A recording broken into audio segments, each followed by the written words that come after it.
Good morning, mga kumaring kamarites. O, tingnan nyo. Napaus pa ako. Nga pala, syempre may good news ako. Alam nyo na, maaga din ako nagising. Kasi nagluluto ako ng almusal dahil aalis ako.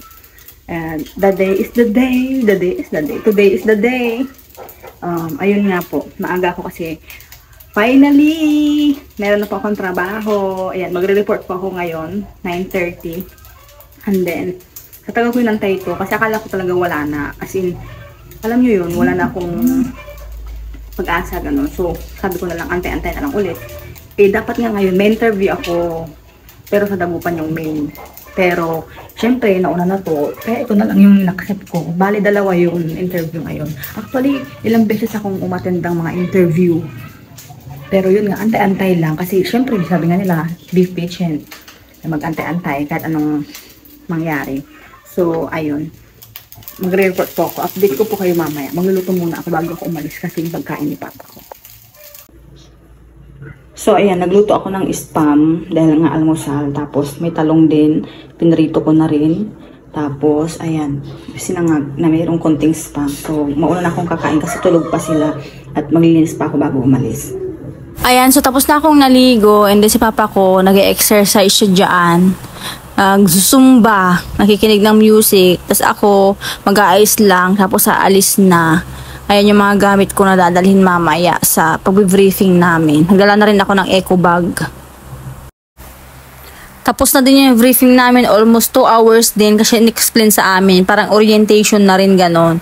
So dumaan ako dito na ako naglakad kasi bibili ako ng mga gamit ko para sa pag-start ko ng trabaho. Tignan nyo, naglalagay na sila ng stall dito ng mga magbibenta kasi malapit na ang piyesta dito sa Alaminos, sa March na. So buong isang buwan ang piyesta dito. So andito ako sa Fiesta Mall, ayan, titingin ako ng slacks. Tapos, na yun, yung pangtaas ko, polo shirt na red. Pero sa kasamaang palad, wala akong nakita dito. Sa mga slacks naman, ang lalaki, tas ang luluwang. Eh, okay daw yung fit eh. So, dito, nakita ko dito sa kabilang, nagtitinda. Meron sila. So, ginrab ko na kasi kanina pa talaga ako hanap ng hanap. Wala talaga as in. Buti na lang. Hello po! Nakauwi na ako katatapos ng briefing namin. Actually, mag-12 na ata natapos yung briefing namin. Tapos, tawag dito, ayun, iti-text na lang daw kami ulit kailan ang schedule namin kasi nga, yung mga requirements namin is nasa Dagupan pa kasi doon talaga ang main ng namin. So, yun. After namin doon, bumili na rin ako ng kailangan ko kasi sa hindi nila provide yung, sa iba, provide nila yung uniform. Pero dahil ako, yung area ko kasi hindi, so okay lang. Bumili ako ng slacks, ayan. Pero, dalawa lang, kasi na lang, wash and wear na lang. Diba? Tapos, ayan, ito, polo shirt na red, yung aking, tawag dito, susuotin uniform. Tapos, ayan, may IDs na rin kami, ayan. Tapos, ito, kailangan kong, isuot. Yan. Tapos, black medyas. So, ayun, nakakapagod. Kasi, syempre, itong mga to, hassle pa. Syempre, bumili din ako, gastos din. Pero, okay lang, kasi nga, sa umpisa lang yun. Kaya, ayan. Tapos, hairnet din, kasi, kaya ako may hairnet, kasi, na-assign ako sa meat shop. Ayan. So, ayun. Magpahinga lang ako. Bumili rin ako ng tinapa, kasi gusto ko mag-ulam ng tinapa. Pahinga lang ako. Tapos, bukas, kasi mag-aantay pa naman kami eh. So, sabi naman nila, mag-expect daw kami ng schedule namin by this week. Mga Sabado, Linggo, ganon. Kasi yun ang dating ng mga requirements namin. So, antay-antay na lang kami. At least, may work na. And then, ayun, antay-antay na lang. Pahinga po muna ako. Nakauwi na rin si Bunso, tapos na yung duty niya. 9 to 5 yung duty niya. So, ayan. Dito na siya. Good evening, mga kumaring Marites! So, ayun, nagaganyan ko sila. Tapos ko lang ng skin routine. Skin routine! So, alam niyo naman na yung mga ginagamit ko. Kasi hindi ko na naman nag-list sa comment section yung TikTok shop ko, no? And then, sa mga naging friends ko dyan sa Facebook, ayan. So, nagbibenta pa rin po ako ng mga yun. Sabi ko nga sa inyo, itong 18K gold, ganyan-ganyan. Saudi gold. Kasi ako, doon ko rin binili sa ano ko to. Binibenta ko yung wedding ring namin ng asawa ko. Kaya, sa mga gusto magpakasal dyan, o gustong magbigay ng engagement ring, choice. Pwede kayong mag-inquire sa akin. Ayun. So, kanina, yun ang ganap ng briefing kami. Kasi actually, sabi ko nga dun sa, uulitin ko ulit, it's a good news para sa akin. Alam mo yun, yung nawalan ako ng pag-asa, nawalan na ako ng gana. Kasi after ko nagpasa ng requirements ko, almost 15 na resume yung isinan ko. Ina-attend-attendan ko na lang yung mga interview. Every, nare-reject ako para akong ano yung para sa nidismaya, parang ganun. Ang hirap mag-apply, lalo na sa edad, lalo na hindi ka college level, alam mo yun, minsan kahit college level ka, hihirapan ka pa rin. Kasi, birin mo yun, yung pinsan ko din nakasama kong nag-apply din siya dito, wala man lang. Nag-interview din, wala din. College level na yon. May nagbanggit dito na bakit hindi niya nalang i-try sa bangko. So, hindi naman natin ma-push na kahit nagustuhin kung sabihin sa kanya na magbangko ka na lang. Sabi, parang kunyari, parang tayo, nakikita natin na, ay, maganda pa ang trabaho sa ganyan. Presentable, parang alam mo yun, talaga office girl, ganun. Pero siya, hindi kasi, totoo din kasi meron din nga, sabi ko nga, meron din akong nakachika na, gano'n din ang natapos. Sabi nga, akala nila, kung titignan natin sila, o kaya ang work na yun, pero hindi nila alam yung stressful, mga ganyan. Siguro, ewan ko lang, sa iba siguro. Or dahil hindi din nila kaya siguro ma-handle yung, meron kasi yung iba na nag-i-enjoy sa trabaho nila, diba? Meron tayong tinatawag doon na, kahit na-i-push natin yung isang tao kung ayaw naman niya doon, diba? So, yung tinatawag natin doon is, hindi niya gusto yung trabaho na yun. So, sa iba siguro, gusto, nag-i-enjoy sila, kaya dun sila. May mga ganun po paano na ano. Tulad ni Bunso, yan, may mga, sinasabi ako sa mag-try ka mag-apply sa maganto, ganyan-ganyan. Kasi, ano pang gagawin niya? Kasi na bumagsak, hali ko nga, bumagsak siya sa medical niya. So, kailangan niya i-maintain yung kalusugan niya. Yun, sabi ko, try mo kasi, gagawin mo dito, ganyan-ganyan. Ako nga, nakaupo lang, nakahiga lang, sakit sa likod, nakakapagod na. Yun, at least kahit yung pagod sa trabaho mo, kumikita ka, diba? So, yung mga sasabihin na ba't kailangan ko pang maghanap ng trabaho, kasi ganyan, ba't kailangan mo online? Meron akong online shop yan, opo, meron po, kaya extra income ko, pati itong pagbablog ko, extra income ko dito siya. Pero itong pagbablog ko is, aminin natin na, oo, nagsasahod na, kumbaga, extra income ko na rin, pero hindi siya yung, minsan talaga, pag tulad nito, wala akong na-i-upload, pangatlong araw na, tao, diba? So, yun is hindi nagra-run yung ano ko doon, ang sahod ko doon. Kasi kailangan lagi kang mag-upload doon. Kasi every, yung kumbaga, every nag-upload ka, syempre dadagdagan yan, dadagdagan. Pero pag di ka nag-upload, hindi na, mababa yung ano mo, parang ganun din. So, ako syempre, hindi naman sa may mga times talaga, lalo yung hindi yung pamangkin ko, hindi ko lalo maharap talaga. Pero nakapag-vlog din naman ako. Pero ganun pa rin, ulit-ulit din pa rin yun eh. So, yun po. And then, kahapon, bigla na din silang umalis. Kasi nga, tawag dito, may report na ako, report na ako kasi natinix na ako ng ina-plan ko. Init pa rin. Nakatutok na yung electric fan sa akin. Grabe, sobrang init na ngayon. Ramdam niyo po ba? Hindi, sabi ko, ate ko, Jessica, talungin niya yung beran niya kung okay na ba siya. Kasi, mag-report ako. Meron na akong trabaho, di ba? Kumbaga, hindi naman sa ayaw ko mag-alaga kasi kung totoo sila pag-meeting ko naman sa ate ko, Jessica, almost 2 weeks din silang nandito. So, nag-alaga ako noon. Grabe nga yung pagod ko. As katalikod ko, no? Hanggang ngayon, ang sakit ng ulo ko madalas, ganun siya. Lalo, ang init-init pa. So, So, ayun, sabi ko kung pwede kausapin. Kasi, syempre mag-ano na ako. Eh, dapat, may interview. Sabi ko nga, may interview na dapat ako aatin ng 2 ngayong araw.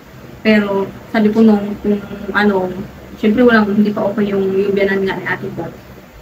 Kaya ko pang alagaan, ano ko na lang, kumbaga sabi ko, hantayin ko na lang kay ate ko Jessica na ganyan. Kasi kaya ka ate ko Jessica, nag-aantay lang talaga ako.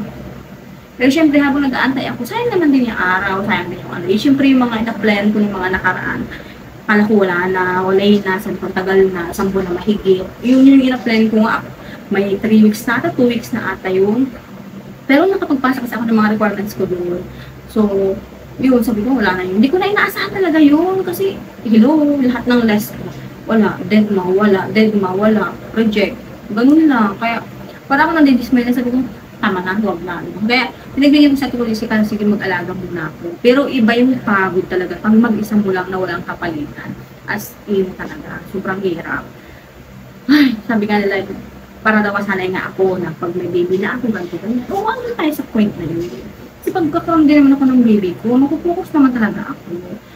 Hindi na rin siguro magtatrabaho naman. Kasi, ngayon pa lang, halos ayaw akong pagtrabahuin ng asawa ko kasi gantuan na. Eh, sabi ko, at least, di ba, kahit pa paano, kumikita ako, nakakatulong din ako sa kanya. Ibig na makaipon kaming dalawa, na imbis na itatabi namin itong ganyan, yung sahod niya, yung sahod mo ka, parang gano'n, mga gano'ng parts. Kasi gusto ko rin naman na matulungan yung sister ko. Ang hirap kasi tingnan, parang ang nasa mindset ko, ang hirap iwaldas. Kasi siyempre mag-asawa naman kayo. Ang pera niya ay pera mo, di ba? So parang ikaw, parang nahihinayangan pag iwaldas yun. Siya yung nagsasahod, siya yung naghihirap, di ba? Nagtatrabaho, ikaw, andito ka lang, di ba? So hindi ko naman ginusto yun. Kasi nga, di ba, inaalagaan ko yung si Papa. Si Papa, okay pa si Papa. Noon talaga, hindi talaga ako pwede makapag-ano, kasi malayo, way to. So, noon talaga gusto ko na nagtrabaho. Tinry ko yun. Tapos si Papa ko, kailangan niya talaga ng ano. Ako, pagod ako sabi, kailangan ko mag-boarding no. Naki-boarding ako ate ko din si ano.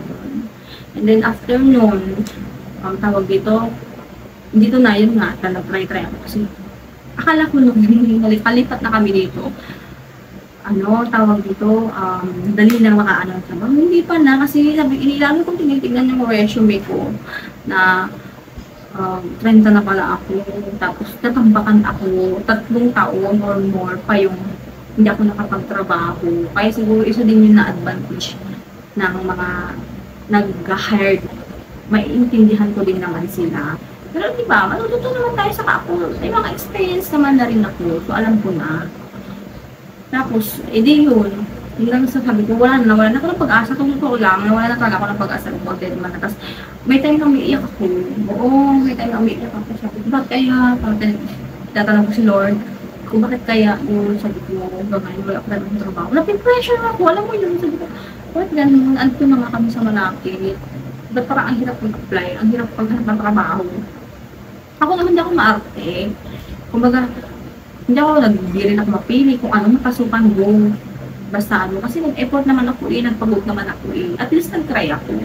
Pero alam mo yun, hindi ko akalain na bigla na lang bunch.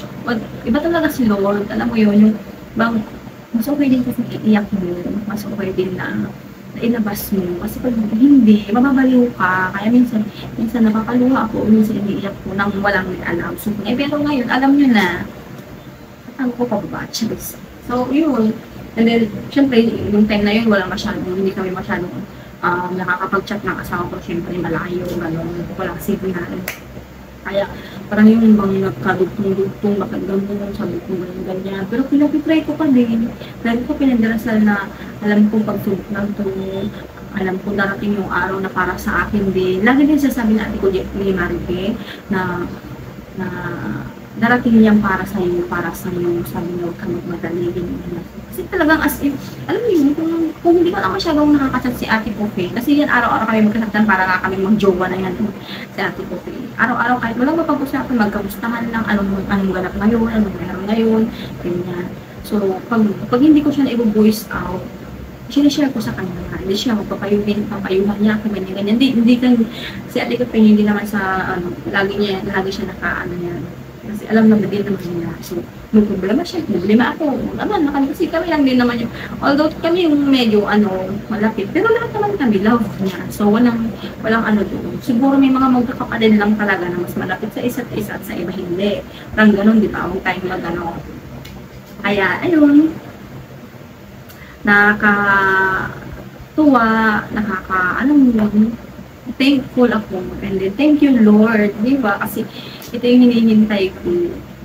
So, okay lang. Pero doon kasi sa trabaho ko is, yung kontrata lang doon is, hindi siya pang matagala. Kumbaga, 3 months lang siya. Once na 3 months na, kumbaga, nasa pa rin kung i-renew ka niya, or okay ang good performance mo.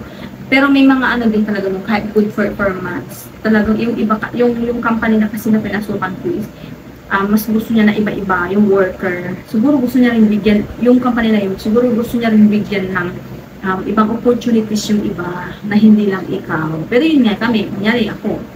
Yun nga. Pero ako okay lang, kasi kung okay naman 3 months lang naman yung kontrata doon, meron akong pagtapos ko doon ang ate ko Jessica. Sinabi ko na rin kay ate ko Jessica. Sabi niya, sige, sabi naman niya. Kasi nga sabi ko na ako, hindi ako wala naman talagang tapos nandito tayo sa point na to, tapos si papa ko naman, ganyan. Eh, sakto, ang trabaho ko, ang duty ko is 8 hours lang po, tapos sa 8 hours na yun, may 2 hours break ako, o di nakaka-uwi pa ako every tanghal, kasi malapit lang dito sa trabaho ko, di ba? Isa 2 hours na yun, ano gagawin ko naman doon? Nag-aantay lang, imbis na pupunta ko dito, i-idlip ko lang, happy ang life, di ba? Namomonitor ko pa si Papa. So, okay ang oras ko, okay ang break ko. So, si Papa, magiging okay din yan. Minsan nga, iiwan ko yan. Minsan, pag doon ako natin ko Jessica, maghapon ako doon yung Sunday. Okay naman siya, pag-uwi ko, kaya naman siya. Kaya sabi ko, ako naman din, bigyan niyo rin ako ng time. Ayun. Kasi parang gusto ko rin iyan yung sarili ko, i-enjoy yung sarili ko, dahil syempre, diba, tagal ko, hindi naman ako bisisi na, ay nalagaan ko siya na ang tagal ko na snack. Hindi naman, kasi ginusto ko yun at mahal ko yun. Diba? Pero syempre ang point ko lang is, ako din, try ko din. Kasi syempre malala din yung asawa ko. Minsan nag-iisip ako, kamusta na kaya siya, kailan uuwi siya, kailan uuwi niya, gano'n. So, ano na, mahirap na. Char. Mahirap na siya. So, yung asawa ko is naiintindihan din niya ako. Kaya, sige lang, go lang. Kaya, yun, happy ako ngayong araw. Dahil yun nga. Pero nag-aantay pa rin kami ng schedule namin within this week daw. Ewan kung Saturday or Sunday. Kasi everyday naman yun, everyday naman yun nag-ooperate. Pero, tawag dito, may mga off kami. Hindi ko pa lang alam ang off ko. So, hindi ko maliisipin niya. Kasi may 2 days training pa ako. Ayan. So, tapos tuloy-tuloy na yun. Dire-diretso na yun. So, yan sana. I hope na matutunan ko lahat. So, sana, no? Kasi sabi ko nga, nasa mid-shop section ako.